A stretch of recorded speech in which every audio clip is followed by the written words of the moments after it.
welcome Dante Basco.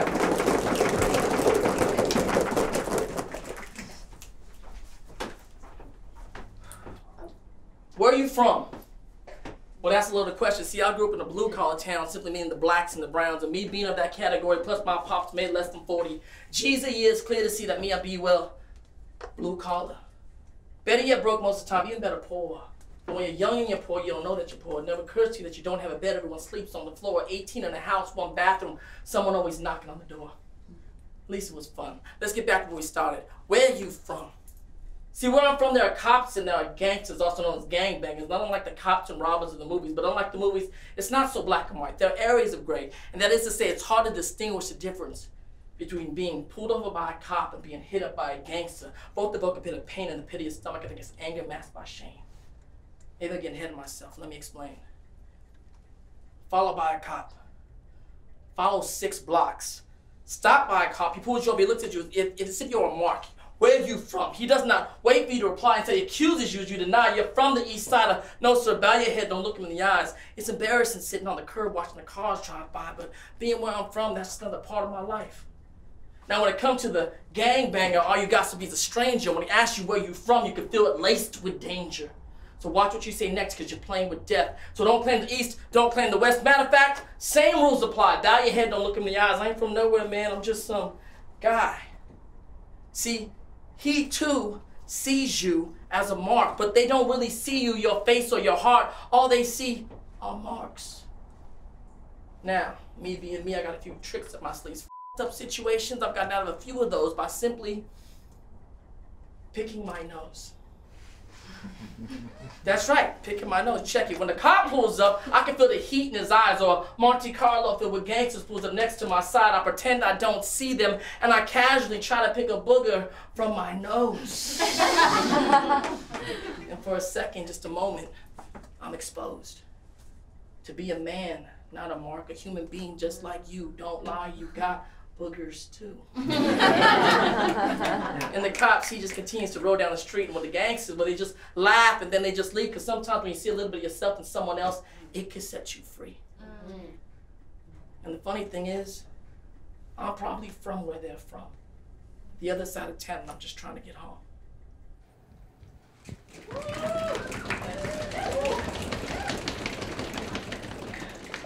And now it's time to jump back into the second half of our conversation. So knowing that all of those obstacles are there, right? The context of capitalism, the risk of having your movement commodified and all of that, how do you engage effectively? Because arguably, people could look at several of the movements that are happening now and say, man, it's outlasted its purpose. Or a lot of the conversation years ago was about Occupy, right?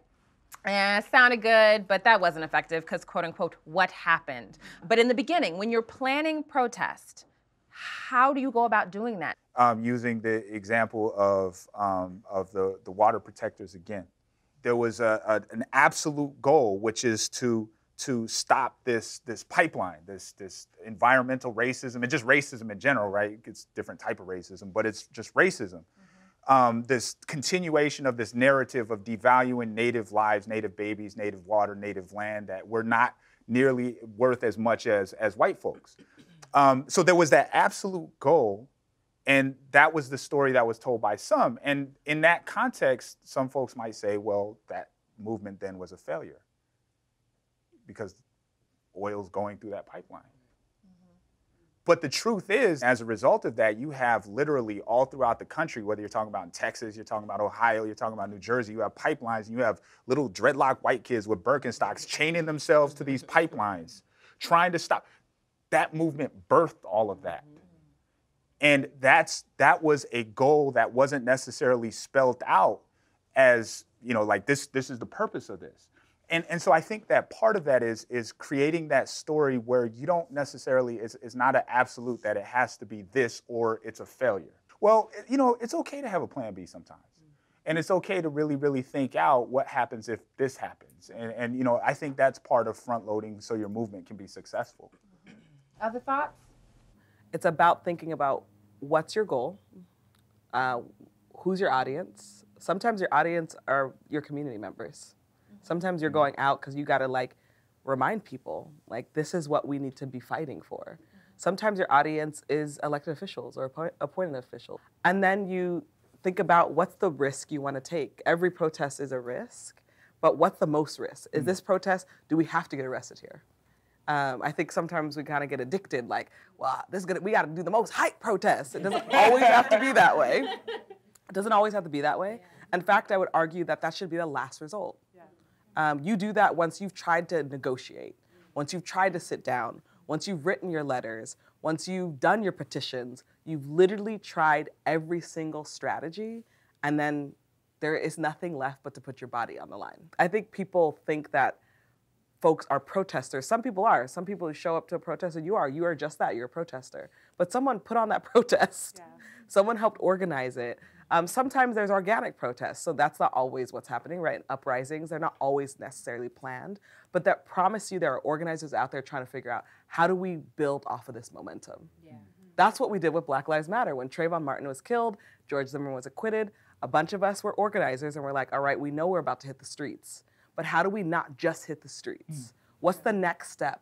What's the next level? How do we galvanize people, not just in this country, but across the world? And I think that's the sweet spot, right? Is when you're thinking about how is this a part of a larger strategy? Protest is definitely part of a repertoire of tactics, right? So the civil rights movement was out on the streets. There was civil disobedience as part of the protest, but also there was the legal strategy. So they went in and litigated Brown versus Board at the same time as well. So there's multiple things happening in the same moment, and there are different people who are delegated to do different things in that moment. And I think that's also not just cross-coalition, race, gender-wise, but cross-coalition in terms of industries, right? Yeah. And tactics.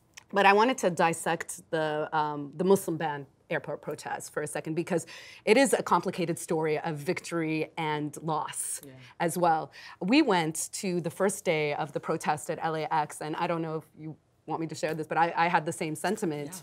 Yeah, sure. Assembly, y'all. Yeah. But we went the second day and it was swelling. It was like across terminals. It was massive and it was remarkable to watch. But Patrisse said something interesting, which was, I wish we could get that many people out to Black Lives Matter protests. Like, I wonder why. And so I started seeing the signs where immigrants welcome.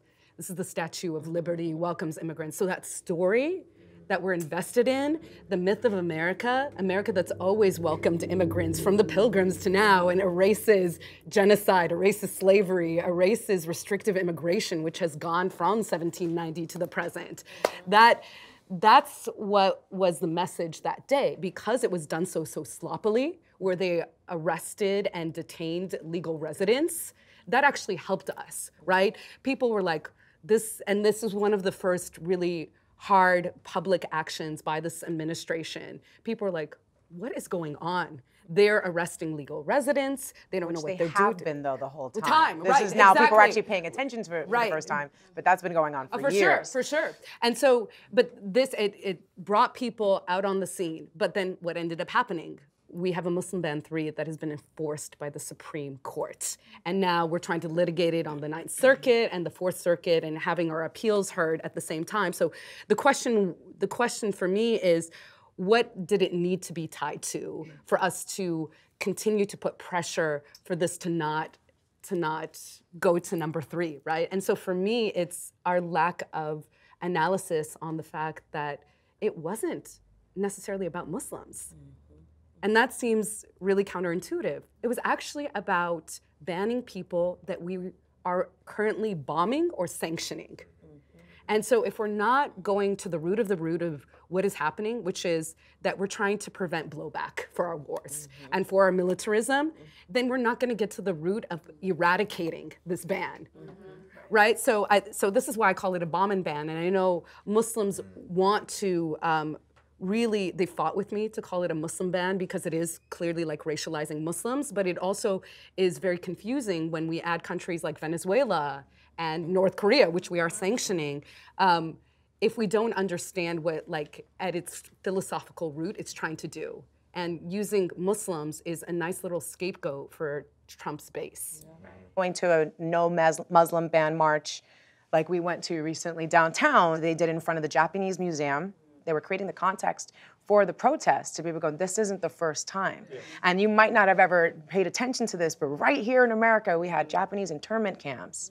And we should really talk about that because that really wasn't that long ago. This is triggering for us because we know what this is, and you might not have read about it in history books, but we're here to tell you. Being a religious person, I hear the word calling a lot and think about that. Like, where are you called to be in the movement, or what is your specific space and role? How do each of you determine that? So I grew up in a neighborhood that is very over-policed, lots of folks incarcerated. And so that was like the locus of my trauma, was policing and incarceration. And that's what I sought to like find my activism life with, was like, I need to fight this thing. But as I started to make that connection around policing and incarceration to militarization, it was the reason why in 2001, right, when Bush was first elected, I went out to fight against the Iraq War. It wasn't necessarily connected to my neighborhood, but I understood, oh, this money that is being spent to police our communities, militarize our communities, could be used somewhere else. And so as I got older, it's very difficult in this current moment, to be honest with you, under this administration, because I've never experienced this much assault at once on all fronts. So everything feels urgent. Yeah. But what I will say is I often think about how will this impact 100 years from now? Yeah. If I don't change this right now, which is why I'm a staunch abolitionist. Yeah. It's how I'm thinking about crafting policy, right? Sometimes because we're in the nonprofit industrial complex, a lot of us, the quick fix, the quick policy fix that's gonna like get us to our deliverables, we just push that, but we're not always doing the thing that's gonna support folks 100 years from now. We're often doing the thing that's gonna reinforce the thing that we actually are fighting against. Yeah. And so it might release the boot a little bit more, but in 15, 20 years, that boot might be just a new boot. Yeah.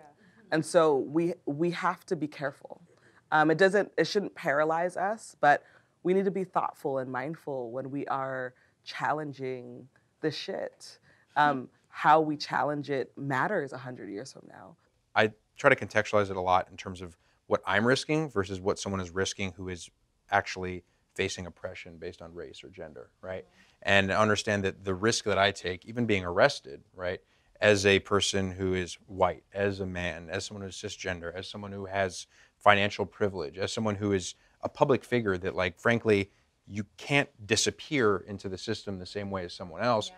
I have to weigh that, I think, and I think that has to be an important part of that conversation. But I think it's a growing process that, for me, actually, you know, living in line with my integrity, where my beliefs sort of match up with, you know, my actions, it's a constant process, right? I think we live in a world where, especially people who are have certain privileges, we are complicit, right? That is a fact of life, and we will never not be complicit. It is degrees of how complicit we are. And for me, I know that I can feel, and I feel better about myself and the work that I'm doing, the life that I'm living, if I'm closer to that. And that does involve risk, absolutely, right? And if there is, you know, as Frederick Douglass said, if there's no struggle, there's no progress. And that involves oftentimes what feels so uncomfortable to us are conversations. But for other people, it's about their lives. And I think it's really important to sort of always kind of characterize that in those situations. For the risk that I take, even speaking up on Twitter about Me Too, people are not sending me the same, you know, rape threats and death threats that they send to women in those situations.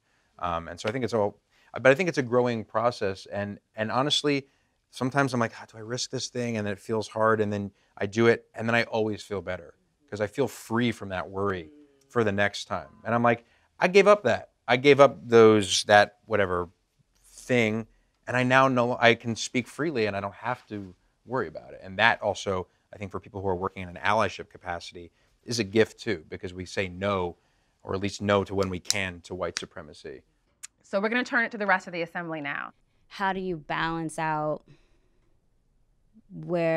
how we need to progress, but also like tapping back into how we started? Because I feel like we started out kind of like okay in a way. We were family and we helped each other and all of that. And then we like lost that. And now we're like in our cars and on our phones and just going into our garages and back into our houses and et cetera. And I feel like that kind of facilitates a lot of the hate, the prejudice, the racism because we don't communicate with each other anymore. It seems like capitalism is getting much, much more efficient. It's getting better. These guys are better at this than they were 100 years ago. And they were much better than they were 200 years ago. Sam Walton and the Walton family, like they extract every single bit of value out of, and so that doesn't make me optimistic for my children and my grandchildren because they're going to deal with an even more efficient and insidious form of capitalism.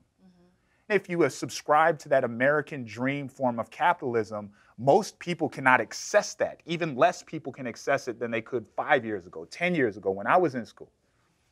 And so we have to have a pragmatic discussion, just in the same way that we talk about birds and bees, or we talk about alcohol, we talk about drugs with our kids. Like, look, shit is gonna get real tough. Even more so. Yes. And very, very, very quickly. That is a projection of the next 100. So the disparities that we see right now are about to grow that much more exponentially. So for me, that's why we do need to be asking these very existential questions, because if we're we're resisting and trying to do sustainability, we only have 60 harvests left according to the way we're depleting our soil. Right. So that we're only gonna sustain ourselves for 60 years, that doesn't sound very promising. Tops. That doesn't sound promising to me. You know, so like we talk about regeneration. We have to talk about the historical perspective of that we are joining a conversation. I do kind of disagree because I think the projection of the 60 years is the 60 years of shelf life for a white supremacist, like very transphobic supremacy. And I think we need to develop the imagination of what it looks like 100 years beyond that, for the death of like hyper-capitalism, for late capitalism. We're already talking about late capitalism. There have already been iterations. There's neoliberalism. So where are we with operating outside of their programming? That's what we need to develop so that we don't have that scarcity 60-year model, and we can, because they're only living on balance sheets and metrics around balance sheets. And we can harness so much more than that. And those are the moments that I get frustrated and disappointed, because we are more people that are relatives and understand that between each other and are waking up and don't want to extract resources from the earth we don't need to extract. And we don't want to kill people that are our relatives as well. So I'm trying to figure out my role in that moment for developing that alternative consciousness around a new imagination of our future. All right, another question. Going back to the media, of course, and I think the way in which we talk about things is that we remove subjects from action often. And so then the action is just sort of, it becomes, the story is black boy dies because of experience or altercation with police officer. And it's like, no, police officer murdered. Like, you have to put the subject there with the action, because he didn't just happen to die. Like, he didn't just fall out with a bullet in his chest. That's not how that happens. When you see the, Me Too, with the hashtag that's been out there for quite some time now, get like a whole new life, what I thought was really great was then someone was like, well, what about him though? Right. Like, let's start hashtag him though, because the reality is we're doing that exact same thing of just going, women got raped or abused. Did they just spontaneously just happen to them, like immaculate conception? Like, I don't even understand how that works. Like, if we're not talking about teenage girls getting pregnant by teenage boys having sex with them, then I don't understand how we're really going to address this issue. What ways can we work to help the person that's working 9 to 5 and is trying to make ends meet and can only keep up with so much before being like, there's not much I can actually do about this? I think that developing a habit and a discipline around maybe even little things of being involved, whether it is the tweet, whether it is the crowdfunding campaign. Like I started a crowdfunding campaign to work with refugees in Greece, and people who were donating to me felt like they were a part of that movement. Mm-hmm. I was asking my friends who are not full-time activists, because people who are like, I work at the grocery store 9 to 5, and then I come home, and then I take care of my kids when I'm home, right? And then I don't know what to do or how to have time. And the first question I say is, just think about, what do you have to give? Oh, I like to cook. Great. You know what? You may not be the person on the front line, but you can make the food for the people on the front line, right? We have a friend Dream Hampton, who always says, what is your post-apocalyptic skill? What is the thing that you have that if the world were on the verge of ending tomorrow that you could offer? What is that thing that you bring to the world? Maybe it's the same thing that you do at your job, and you can do that for a little bit longer extra in volunteering. But just starting from that place of, I have something. Right. How and where can I give that? And also maybe you need, though. And that's okay, too. To be like, I'm starting from, I need help right now. Trevor Noah wrote this awesome book, and he's talking about, yeah, it's all well and good to teach someone how to fish rather than give them one, but you also need to give them a fishing rod. Like, you see the impact and recidivism and everything when you give people basic needs met, and then they can contribute to themselves more and contribute to their dreams more, and then guess what happens? Then they contribute to the outer society. But it's totally okay to still be included in the circle and have some folks giving and some folks needing, and then maybe that changes the next day and the day after, but that you get to still be in that circle and included and recognized. So maybe it's also just being honest about what you need. The first work of Black science fiction, it was a book called Blake or the Huts of America. It was written by a guy named Martin Delaney. It was written in 1851. It was about nothing more controversial than a free colony of Black folks. If you can't say something with a straight face, if you can't envision something with a straight face, if you can't picture it with a straight face, it's not going to happen. But simply contemplating with your children or with your loved ones or your spouse or your significant other or your family, that better tomorrow, what does tomorrow look like? Oh, these cars operated on hydrogen as opposed to fossil fuels. There actually is a first and second and third woman president of the United States, a Muslim American president of the United States. When you start to contemplate those things and breathe life to it, I think those are absolutely undervalued things and things that help to generate a conversation about that thing. This actually can happen and actually will happen if we keep on bringing it to the public consciousness enough. I think that's part of what people consider to be activism. I think that's something that has value as an activist. It's called freedom dreaming. That element of imagination, of envisioning, of taking the time to envision every chance you get what the world can and should look like, even if you don't see it yet. And that's what helped our people survive, right? Is holding on to those dreams of something beyond anything they've ever experienced before.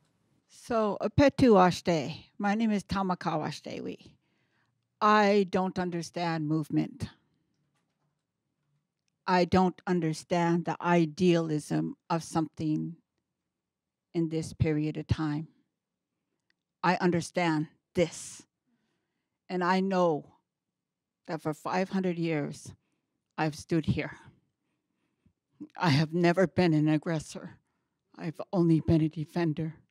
And this is not a movement to me. It is my life. To me, if you are too comfortable in your life, you're not paying attention. If you are comfortable with the way things are, you are at fault. If you are comfortable, then you don't see what's happening in this world. And if they are saying 60 years, I don't even give you guys that much. The earth needs help now. The water needs help now. When we said water is life, we meant now. You must stand up now, because you're all going to die if you don't. The media came and there's all these nice people and people are texting on their keyboard. It's not about that. It's about we have to change how we live. And we actually have a plan on how to live. We actually know that if we continue to move forward using alternative green energy, using alternative respect for the earth, using an ability to protect the animals on this earth, we'll live better. Common sense. My people have not stopped fighting since the settlers stepped on my land. And no, I am not an endorser of America was great at one time. You came and destroyed and destroyed and destroyed. There has been no American great. And if you are in that delusion, you're not looking at your own history. If you're in that delusion, you have not paid attention to what this country is. This is greater than us. This is greater than races. This is greater than religions. This is greater than everything. I agree with you because we really need to take a step back, is to say, how do we decenter the human ego? Because that is actually the source of all of it. Is centering the human, centering actually very spoiled human desires. I want fossil fuels, I want oil, I want to eat that cow. Like, just desiring to eat that hamburger, right? Without understanding your connectivity to everything. That is a part of a much larger existence, as you were saying. And in Islam, you've heard the word jihad, which has been demonized and stigmatized to no end. But it actually means the struggle, the internal struggle within to overcome ego. It means, how do you see what your ego, your nafs in Arabic, is doing, and those moments that you can take to say, guess what, I'm going to surrender to the earth. I'm going to surrender to the divine, and see yourself as part of that continuum. I'm with you. Like, that's what I mean about the healing work. How do we get to the point and ask ourselves, are we taking a movement or step with ego, leading with ego? Are we leading with, so when I think about movement, I think about breath. I think about breath in our bodies, moving through our bodies, and the energy that's moving between us. So I think of it beyond just the political aspect of movement building and one campaign or one coalition. And I know that this is the conversation that is happening and shifting with people like within Movement for Black Lives, with people at Standing Rock, with people in Palestine, with people in Syria, with people all over the world. Rosario, thank you so much. Thanks to everybody who was here today, Dr. Maytha Alhassen, Gyasi Ross, Matt, Patrisse, who's no longer here. We want to thank all of our amazing performers, Dante Basco, Gina Loring, and you all who were physically here in the space, and you all at home.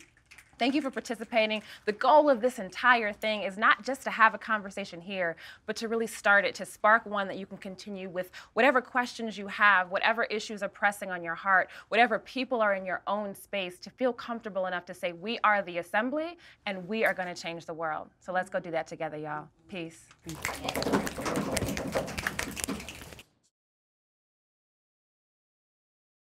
So today, when most people think of protest, they're thinking about marching, striking, picketing, sex boycotting. So let's break down the word protest. Pro means public, test means witness. So really what people are doing when they're protesting, they're putting on a public display for other people to witness their fight for the right to life, liberty, and the pursuit of happiness. But as much as we're focusing on external liberation, we have to focus on internal liberation. Whether we realize it or not, our bodies are internalizing stress on a daily, historical, and generational basis. Historical traumas are traumatic experiences passed down from generation to generation.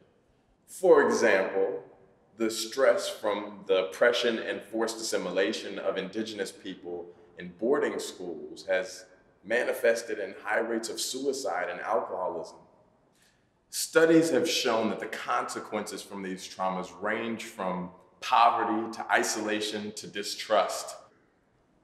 So, how can we release ourselves from these traumas? Take a couple days off social media, avoid the news, meditate. Some people are using an ancient Chinese method called tapping. Tapping is a combination of Chinese acupressure and modern Western psychology, where you tap along your meridian lines to release stress. When you tap on a specific part of your body, it sends a safety message to our amygdala, which controls our survival instinct. So for many, this may seem silly or not your style, but what's the harm in giving it a go? I mean, we need to stay healthy on the inside in order to protest outside.